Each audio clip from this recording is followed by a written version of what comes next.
Hey fellas, welcome to another exciting episode here at Prime Model Works headquarters. And this exciting episode, we're going to be building a couple little Verlinden resin accessories. These are, this is a Luftwaffe service cart. If I can not break it.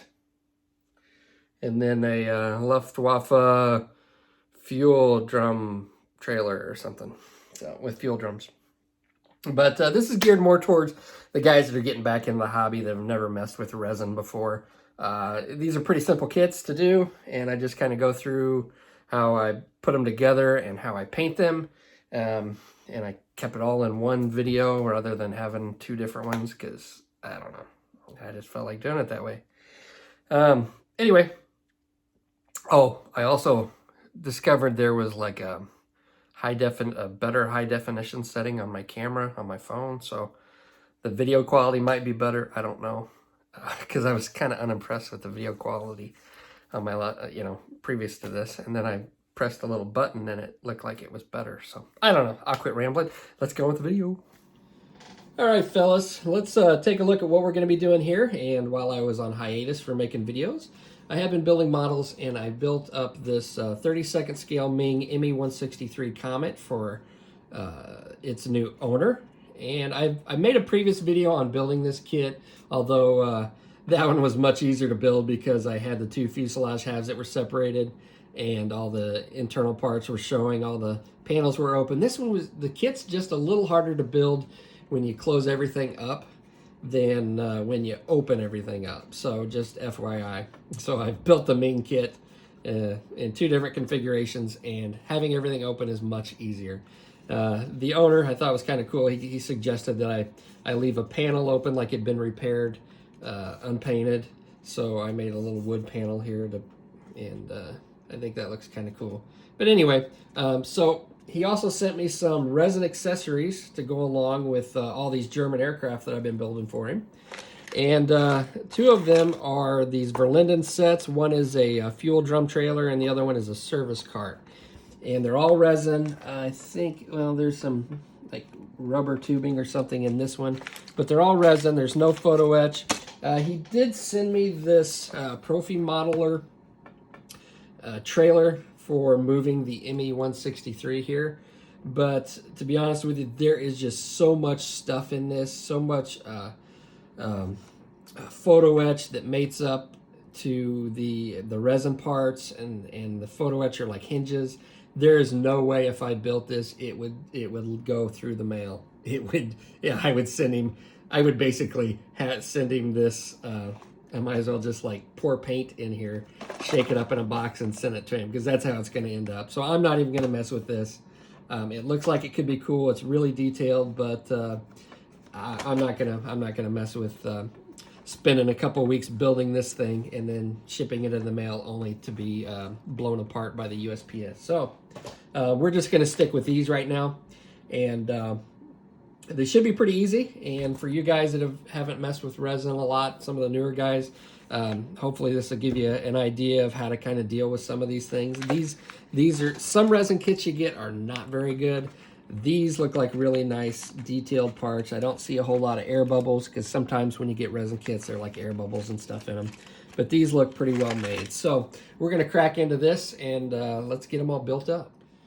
So the first thing that I like to do when I get a resin kit like this is to check to make sure I get all the parts. And typically they'll show you like a picture of all the parts that come with the kit. Now this Verlinden one has a really nice instruction sheet. Well, I don't know that it's a nice instruction sheet, but it's full color. So I can see all the parts here. Sometimes they just have drawings, and it's not real easy to decipher what part is what because they're not numbered. Now they do say numbers here, but there are no corresponding numbers to any of the parts, so you just have to visually identify them by what they look like. So I've got all the parts here, and another thing you want to check is resin is a lot more fragile than most styrene. So one of these parts came broken off the casting block, as you can see here. So that's something I'm going to have to fix. So when you open up a bag, make sure you get all the little pieces out, because some pieces that look like, you don't need them, I've actually got a little piece of this part on here that I'm going to need, so that kind of stinks. But I've got everything here. Now the next thing I want to do is I want to clean the parts, because a lot of times, especially with these resin kits, there'll be some like mold release agent still on there, and the paint's not going to stick real well. And you can wash them with soap and water, but what I think works for me is I'll just use some 91% isopropyl alcohol. I'll pour some in a little cup here. I'll take a toothbrush, and I'm just going to go over it with the IPA and the toothbrush, clean all the parts. Again, because resin is a lot more fragile than other parts. Not that this barrel is really that fragile, but these other parts are going to be, I have to take a little more care with them. I'm just going to go over, take some IPA on there, and then wipe it off. Wipe off any mold release agent. I don't see any on here, but that doesn't mean that there's not some on here. And I'm just going to come along and do the same thing to all these parts. Okay, now to cut these bigger pieces off, I'm just going to take a sharp X-Acto blade. And this is what they call the casting block. It's more like casting flash on this one. A lot of times they're a lot thicker than this. So what I'm going to do is I'm just going to go ahead and separate these two. And it's best if you don't try to cut it through in one pass, is to take several passes. And I'm going to go slightly larger than the actual piece. Just like so. Take 2 passes. And this is so brittle, you can probably just break it off like that, okay? Now I can come in here and I can take my X-Acto blade and I can just start carving this away. Again, I want to be careful not to carve into the actual part.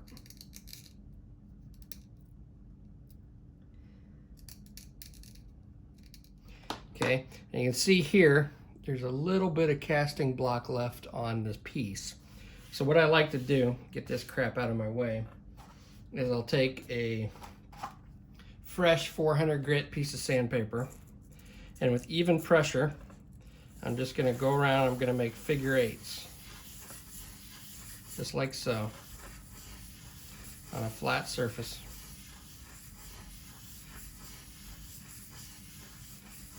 And sand that smooth. I'm not putting a whole lot of pressure. I'm trying to just keep even pressure throughout the whole thing. Just go in a figure 8 pattern. It's a lot harder to do when this piece has to actually mate up. Now with this, I think, how does this go? I think it goes like this. I'm not real sure. And then I can take some sandpaper and I can just smooth out my edge right along the back, right along this edge here, and take care of some of that flash.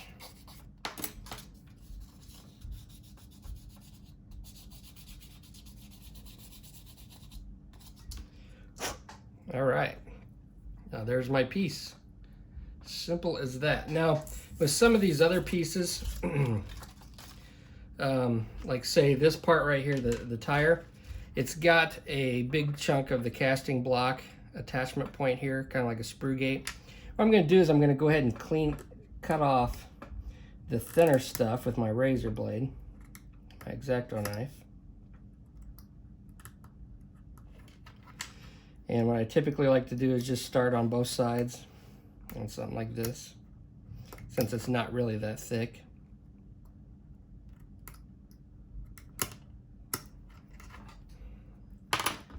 I can take tweezers and break that off where I scored it. I'll go ahead and cut these so I got my sprue cutters here. Now with the more delicate parts, you do have to take your time and work slowly and not be in a rush. But with something like this tire, I can manhandle it a little bit. Now I'm just going to take my sprue cutters and come in here, cut that off. Now I'm left with kind of a mess, so what I'll do is I'll just slowly start carving away at this tire. And I don't want to get rid of the detail, so it's going to be hard to sand away. But if I do get rid of some of that detail, I can just come in here and I can replace it by just carving it back in with my X-Acto blade, like where these tire treads are.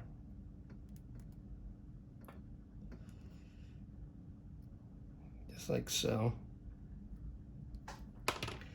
And then come in and bend my sandpaper.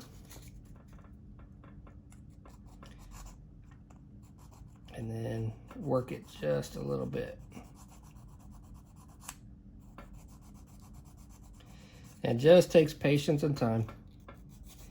That's all it is. Okay. And I'll just go around and do that to each one of these. Now with something like this, this little trailer hitch here, you can see that there's flash in the middle. So I'm just going to take my X-Acto blade, and I've already broken the tip off of this one. This is a good, high quality X-Acto blade stuff. Not that high quality in my opinion. I'm just going to come in here with a sharp X-Acto blade, score it, come in from the other side, make sure I don't poke myself and get blood everywhere, score it, and then I can probably pry it out and then just slowly come in here, start carving away that flash, just like so.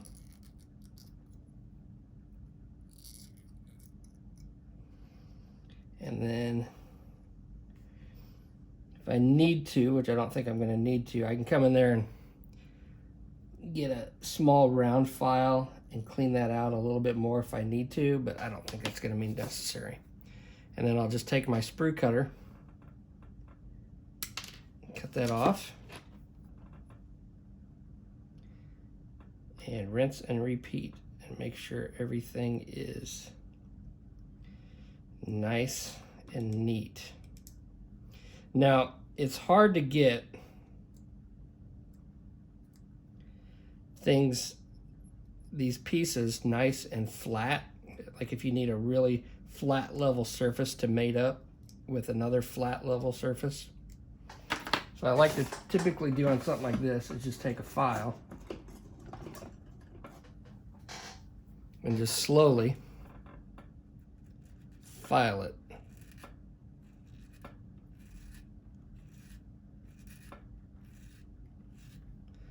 And I do it by eye on something like this.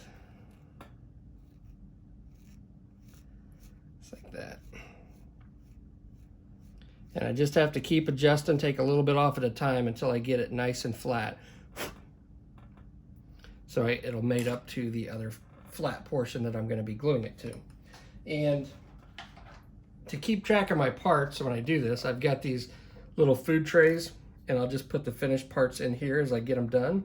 I've already done the little suspensions, springs, put them in there, and I keep everything nice and organized. So I'm going to get to cutting the rest of these, and then we'll get to gluing. All right, fellas, now we're going to start gluing, and what I like to use to glue resin to resin is just regular CA glue. I've got a couple different consistencies. I've got medium, and then I've got the thin, and I use them for different purposes.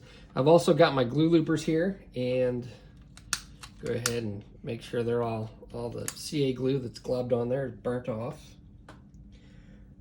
All right, so now what I'm going to do is I'm going to, you can see I've already started. I've glued the hard parts on, and the wheels aren't glued on. I'm going to paint those separately, but I've got those on there because I was making sure that I place the wheel wells on the way they should look. And I'm doing this by eye. You should probably measure right here. This is the instructions, so they just show you kind of what it looks like. So it's not like there's any like attachment points on this thing. It's just kind of glue the pieces where you think they should be glued according to the pictures, basically what the instructions are. So what I'm going to do is I'm going to take some of this thicker stuff, and the reason that I'm using this thicker stuff to set my first piece on here is because it takes longer for it to set up. Or if I use thin CA, it will set up rather quickly. And I know my head's gonna be in this damn thing.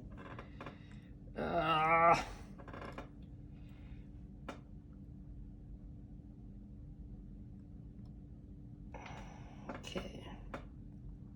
Now, one of the issues that I've run into is these resin parts, and you'll run into this a lot with resin, is they get warped. So not everything's nice and straight. Now I'm going to take some of my CA accelerator or zip kicker, and this is going to make that medium CA glue cure really quick. I got that straight, I think. All right, now that I've got it where I want it, I'm going to take my thin CA. I'm going to come along here, and I'm just going to tack into place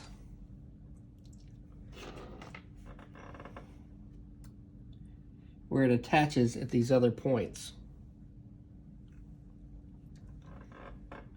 Now, because it is a little warped, this back end of this piece comes up a little bit, so we're going to have to try to finagle that. I'll use a little bit of kicker.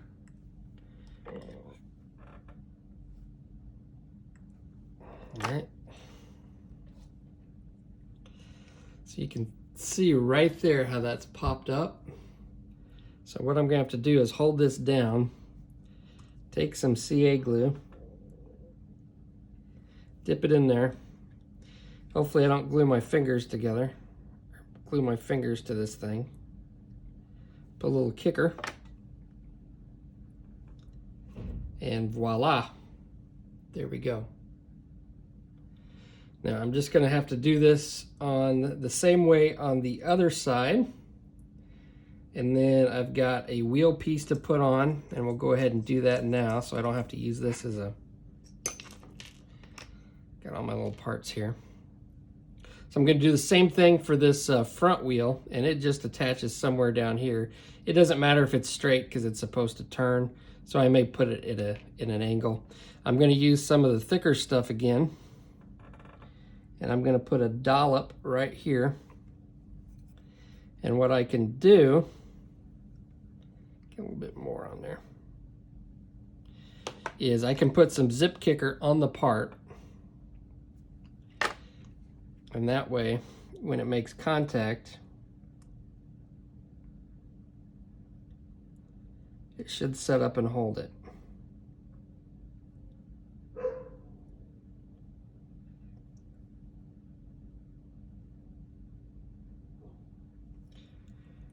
Just like so. Now if I want to reinforce that, what I'm going to do is I'm going to take, see how I get CA glue on my glue looper? The best way to take care of that is just to take a lighter and burn that off. You can see how it burns off.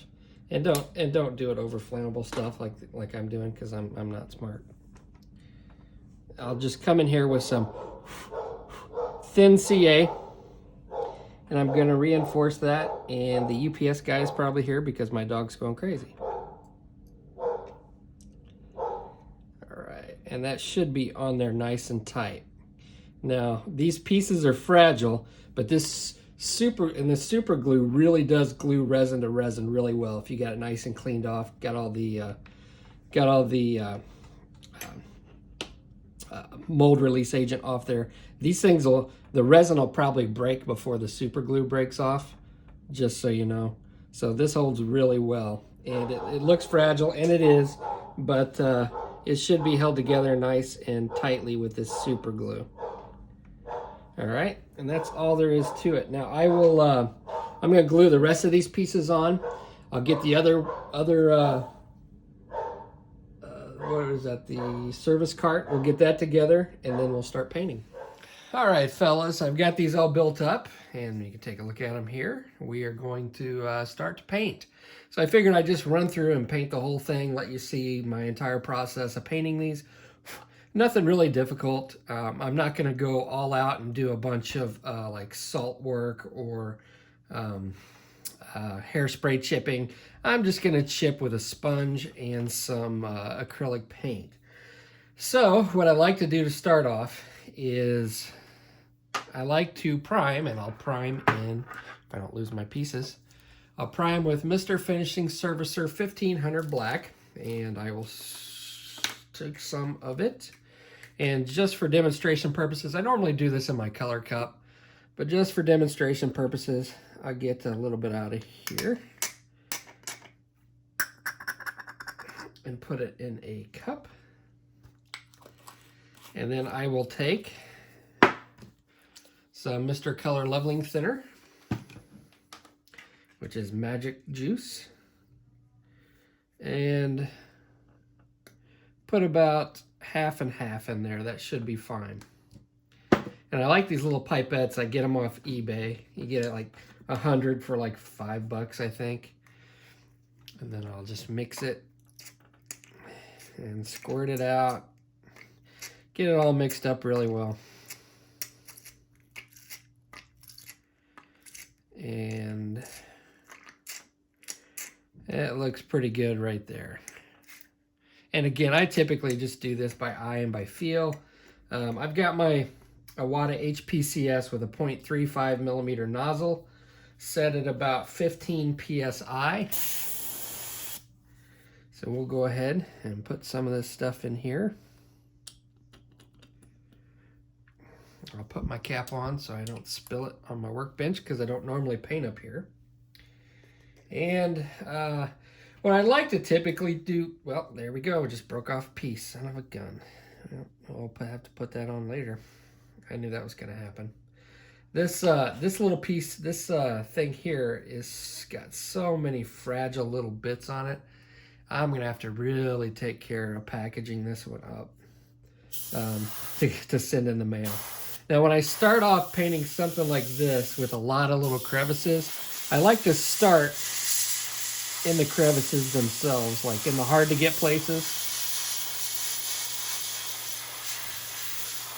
like so.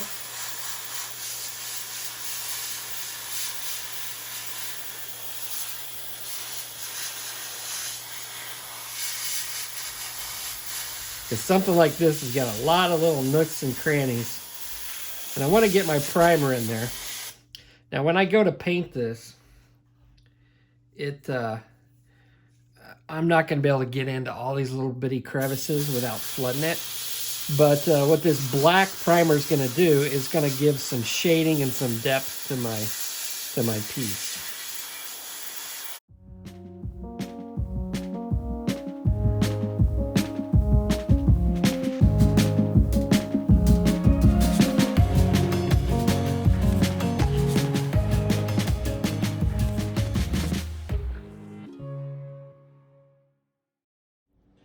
All right, now that I've got it primed, I'm going to do some pre-shading with Tamiya XF2 White. And I'm just going to take a little bit here. I'm not going to need much, but I think that's plenty. Plenty for what we're going to be doing. Now, white tends to, at least in my experience, tends to splatter a lot and tip dry on my airbrush. Like this specific color of Tamiya. So we're going to really thin it down a little bit. It'll still tip dry, but at least for pre-shading, it's not going to be that big of a concern, because this stuff's I'm gonna make this to where it's all beat up and rusty, and you'll see. So if it tips dry and tip dries and splatters, I'm not real concerned about it. So there we go.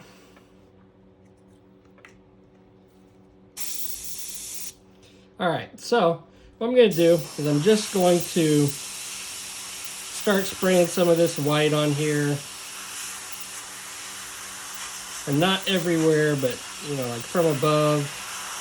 So it looks like it's going to help with some of my fading and stuff that I'm going to do. A little more here, a little more there, a little less here, a little less there.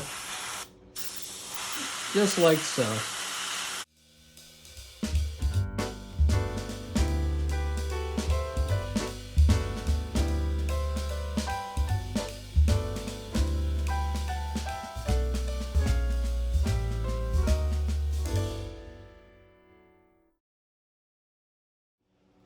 Okay, so now I'm going to go ahead and throw my base coat down, which in this case is going to be XF60 dark yellow and dark gray for the barrels is what I'm going to use for that. If I can get this open.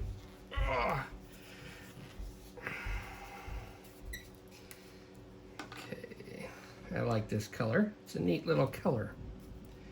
So we're just going to throw some, this is, a lot of this pigment settled to the bottom because I don't use it that often. So it tends to clump up. Look at that. Clumped up on my thing, but it's all right.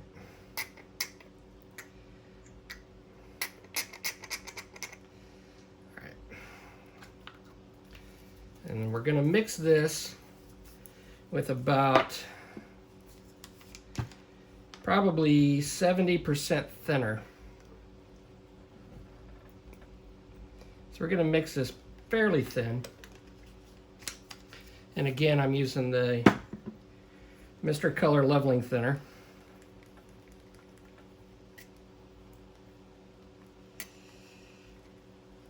Let's make it a little bit thinner than that. See how that flows?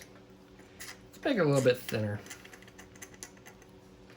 Now, I probably will be adding some white to this here in a minute, which is going to thin it down even more, because I'm just going to use the leftover thin down white that I used for the pre-shading. But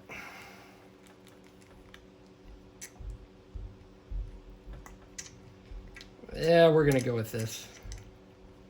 If you get it too thick, it's really easy to cover up your pre-shading, which in all reality, I'm not real concerned about it right now, because I can come back and do some post-shading, which I'll probably do anyway, okay? All right, it's pretty thin. So I'm just gonna go over here, go over this, and I'm just gonna start gradually building up the color to where I want it. Like so.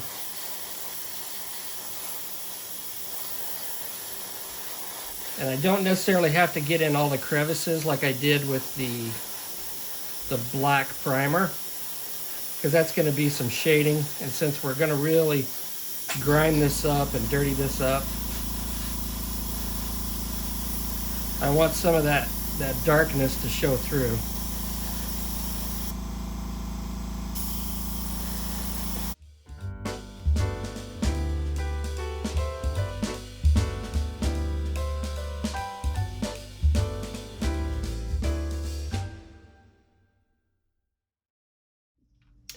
All right, so what I'm going to do next, I'm going to add some chipping, and there are a bunch of different ways to add chipping on a small little project like this. I like to go simple and just use some acrylic paint, some sponges, some brushes, and I'm just going to go this route rather than use like the salt technique or the hairspray chipping, which you can get some really cool chips with the hairspray or the salt, but this is simple, so that's what we're going to do. So what I've got here, I've got the Ammo Mig Rust Effects set, and it's got a bunch of different browns and oranges and yellows. And I'm going to start off with the darkest color, which is the chipping fluid, or the chipping, what's it say? Chipping, that's all it says. So it's a real dark brown. So I'm just going to get some on my sponge, and I'm going to go around and I'm going to hit some of the corners. It's going to get a lot of chips. Going to get chipped more often than not. I'm just going to come in here and add a little bit of chipping to some of my edges. Now you don't want to get too much on here, otherwise you get a big glob.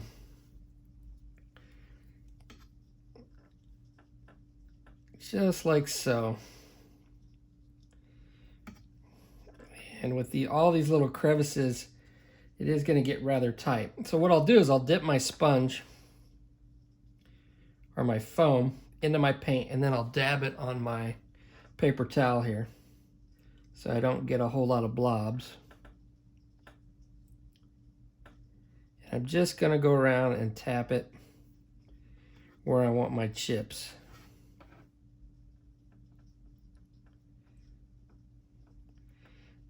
Just like that. Now on areas up here where you're going to see a little bit more chipping,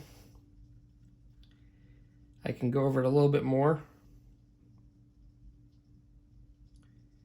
And then I can actually come in here with a paintbrush and paint some specific chips in.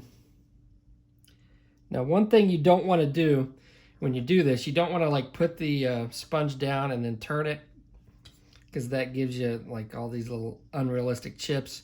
So you just want to tap it and pull up. Tap it and pull up. Maybe add a few up here.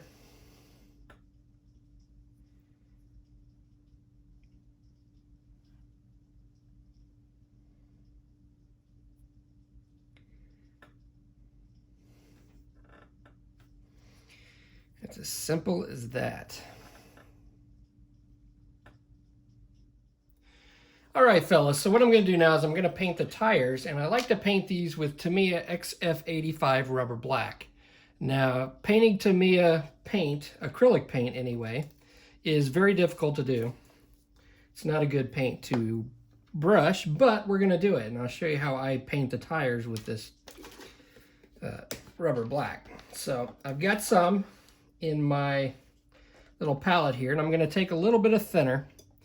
And basically what I'm going to do is I'm going to make a thick wash, okay?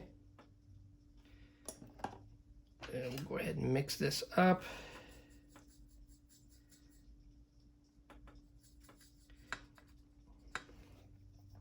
Maybe just a little bit more. I want it pretty thin.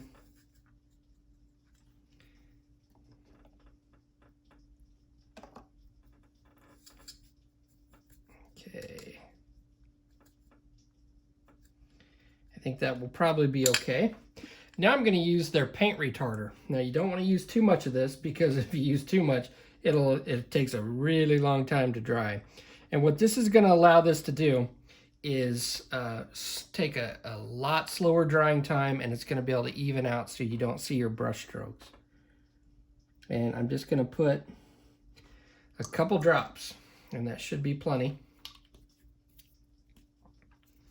I may need to thin this down a little bit more, but we'll see what it looks like. Okay. Now what I'm going to do is I'm just going to take this and load my brush up, and I'm going to let the capillary action take the paint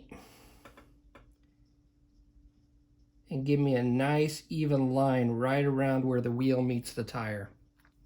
And I'm not really brushing it on. I'm almost just loading up my brush and letting the paint flow off of it onto the piece.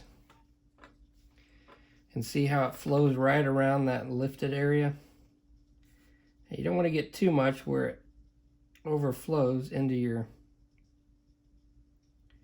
wheel.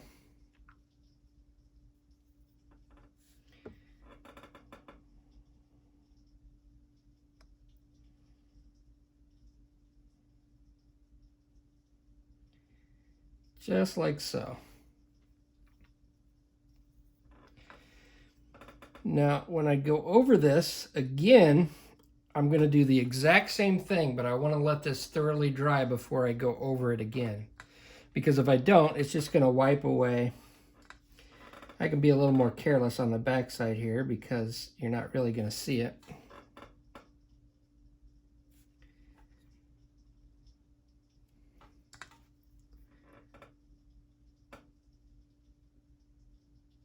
Just like that. And then I'll go ahead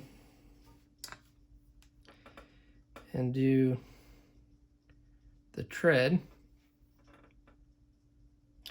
Ooh, we got way too much on there.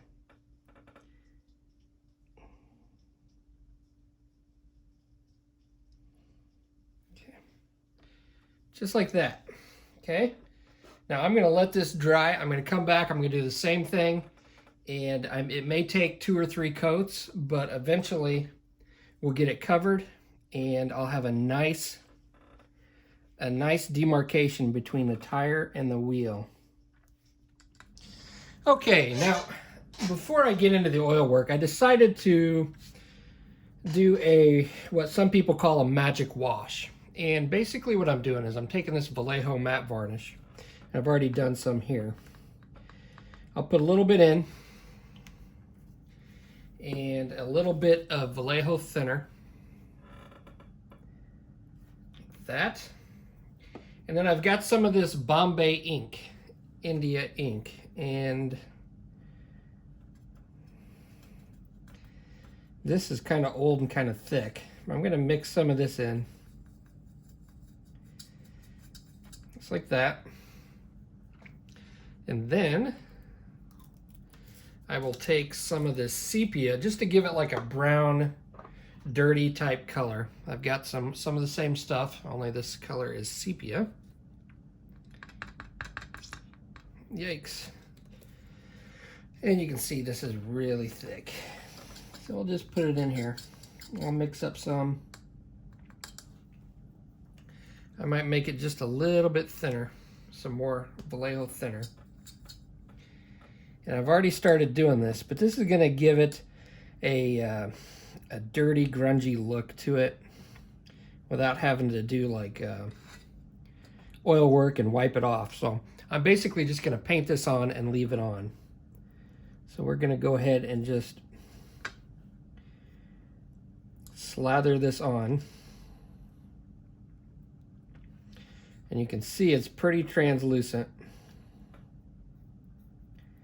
And it's going to pool up in the areas where there's some detail. And there's my dog. Just going to slather it on like this. And this is going to give me that dirty look, and it's going to bring out some of that detail.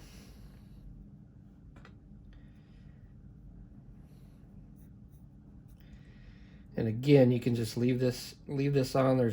You don't wipe it off. And I've already done the wheels. Go ahead and put some on here. You can really see what this looks like.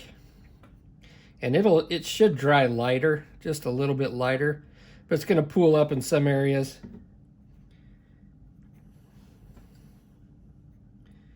And just give me what kind of a dirty, grungy look.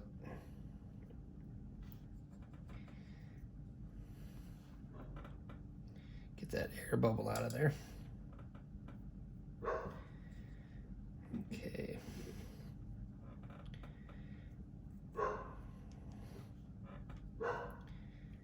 And that's all there is to it.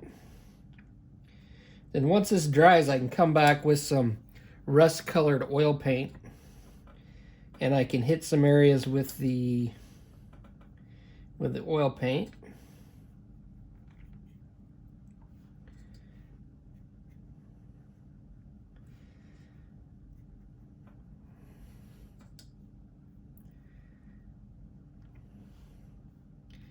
Make this really grungy looking.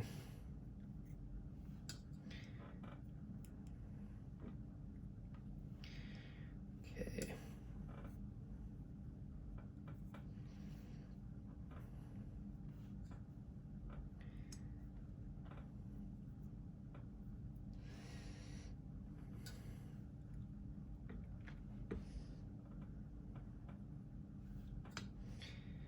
And if I want to increase the contrast, I can always come along and add some more. But I think I'm going to like the way this looks.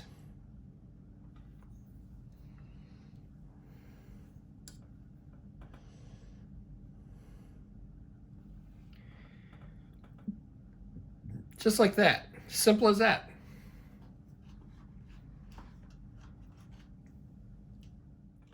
All right, I'm going to do a few things with oils, but I'm really not going to go all balls to the wall with my oil paint. But I'm going to do some stuff with some light rust color, and I like to use 502 Abtalung paints. And I've got this off-white here, this faded white. And the first thing I'm going to do is I'm going to just do some dot filtering on these barrels just to give them a little extra weathering. They just look kind of plain and dull to me. Now I'm going right over the acrylic paints that I've been using. There's no need to put a clear coat on it. Just going right over it. I'm just going to take some of this white, off-white, faded white oil paint. Okay. I'm going to come along here and just blend it in.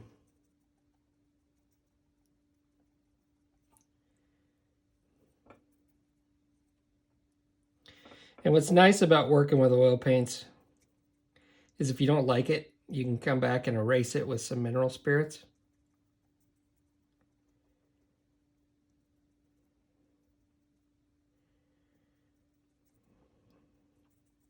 Just going to give this a little bit more visual interest. And that's all I'm doing with these. Okay.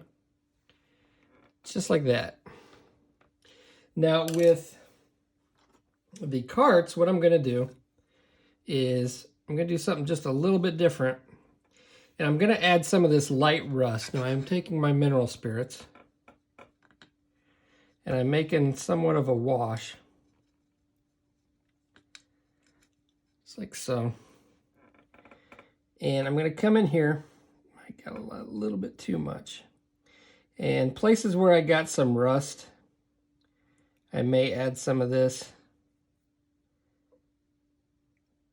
I could probably darken this up a little bit. And then get another brush in here.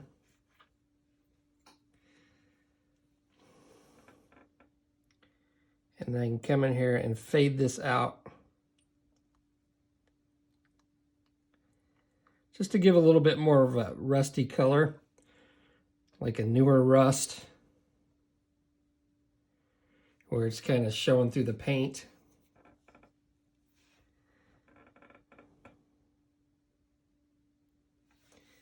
If I want to go a little bit heavy, I can make my wash a little bit thicker. Well, it's a little too thick.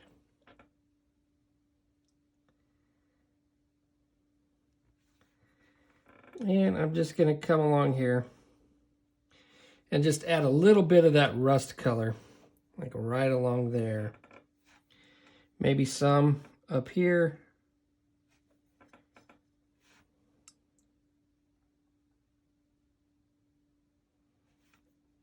And again, I'm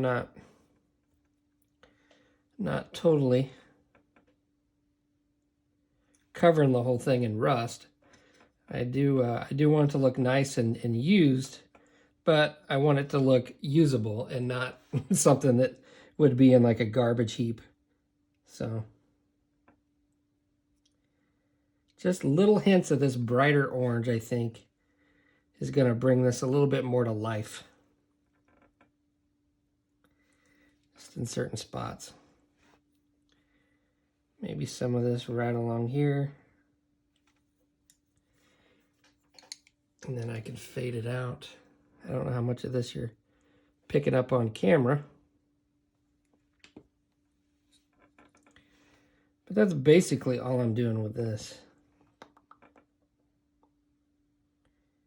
Around some of these bolt holes.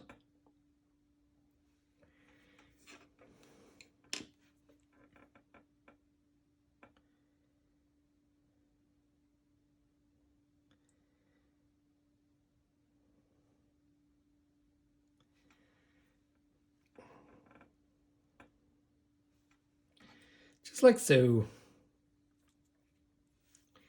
Maybe a little bit more rust right along the edge. And I think what I'm going to do is I'm going to come back in with some pigments. And I'm going to grime it up a little bit more with some pigments. instead of using oil paints. I think that'll look pretty good. So there we go. That's all there is to it. Now if I want to like make some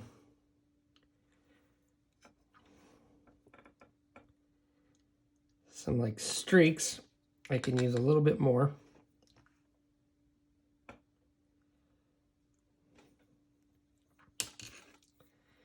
And then I can come back in and shape some of these streaks, hopefully without breaking this stuff.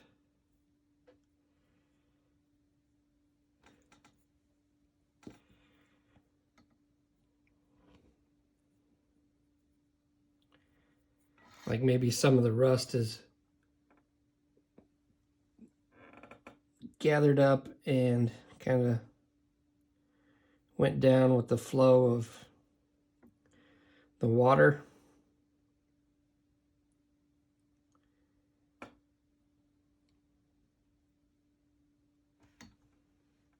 Something like that. And it just livens it up just a little bit. So I'm going to get on with this, and then we'll come back and probably do some pigments.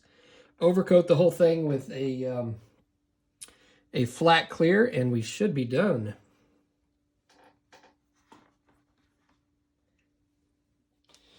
So now what I'm going to do is I'm going to add some pigments, and I like using these Ammo MIG pigments. I've got rubble, dark earth, and metal slag.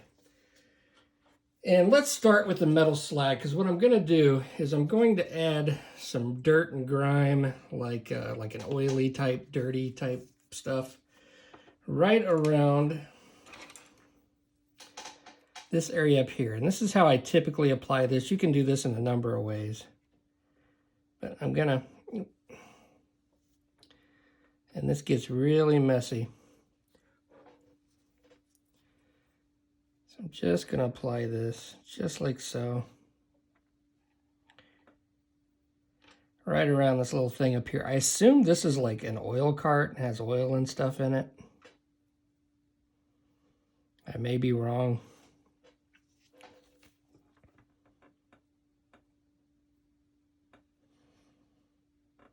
Maybe a little bit down here.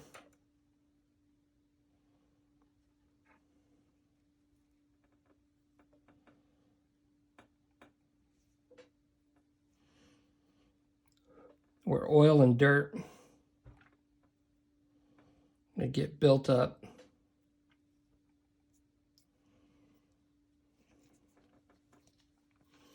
Around some of this equipment and stuff.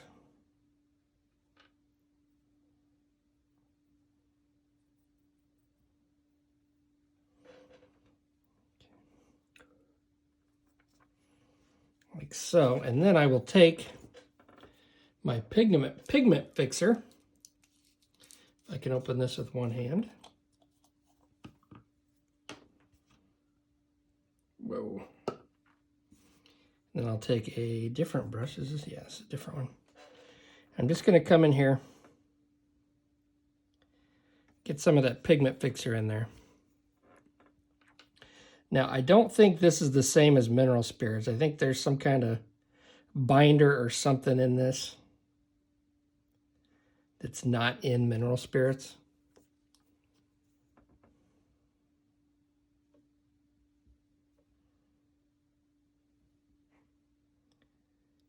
Just like so.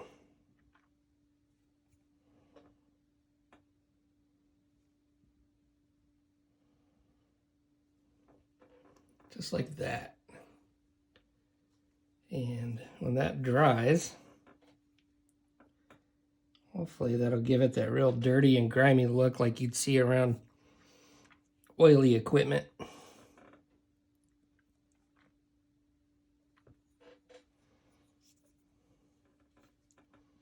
Okay, now around, man, I'm breathing heavy today. I've been playing a lot of tennis, and I'm actually starting to get back in shape.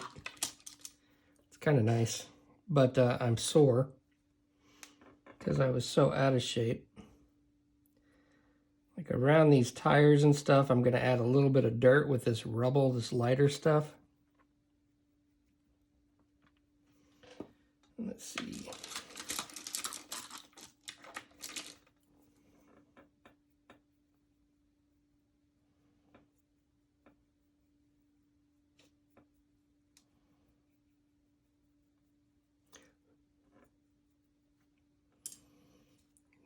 back in here.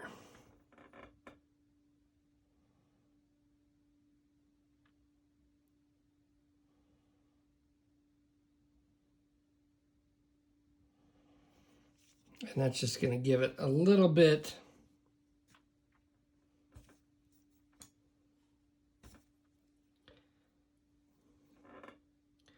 of variation and dusty dirtiness in my tires.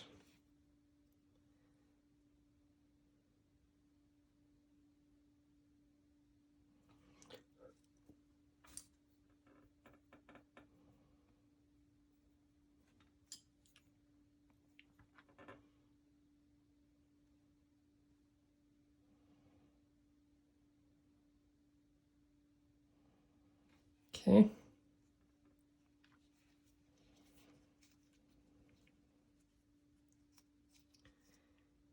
And then down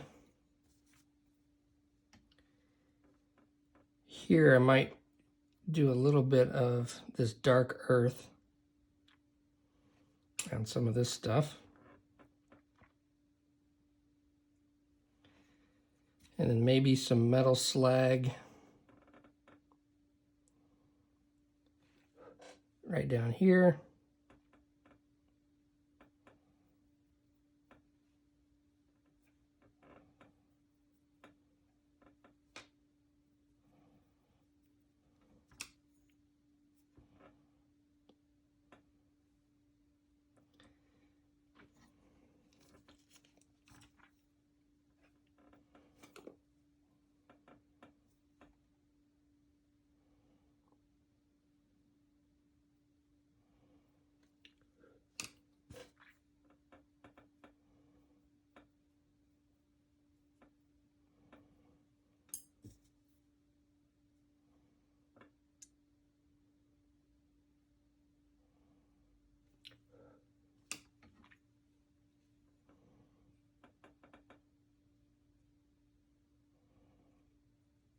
Okay. All right, now I'm going to set this aside to dry, then I'm going to overcoat it, and then I may add a little bit of fresh engine oil around some spots. I think this stays glossy, so everything's going to be flat, and then if I add a little bit of this glossy fresh engine oil around some things, it'll bring it to life. So I'm almost done with this. Now I'm trying to set this aside here, and if I drop it, it's going to be a catastrophe. So around some of these barrels, like on the bottom, I'm going to add some of this stuff like it'd been sitting on the ground. So it's gathered up a little bit of dirt.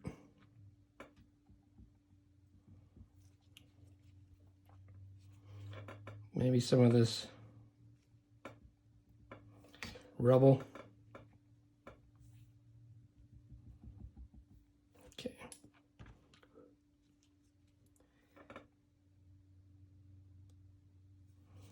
Then add my pigment fixer to it.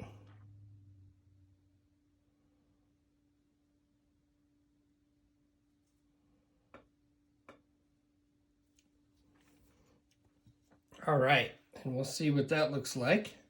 I'll do that to the rest of the barrels, and I'll probably do the same thing to this piece, and then I'm going to overcoat it, and we should be done. So we'll take a look at it here when I'm finished. All right, fellas, here we go. I've got them done. I've got them clear coated. I didn't put any of the fuel stains on, but I did add the rubber hoses that go around the thing. I'm not sure where they plugged in, so the instructions really didn't show you where they plug in at. So I just wrapped them around there like they would, kept it for storage. So there we go. I'm pretty happy with it. It looks pretty worn and used. There's my barrels and this fuel drum cart. Really not a whole lot to it, to be honest with you.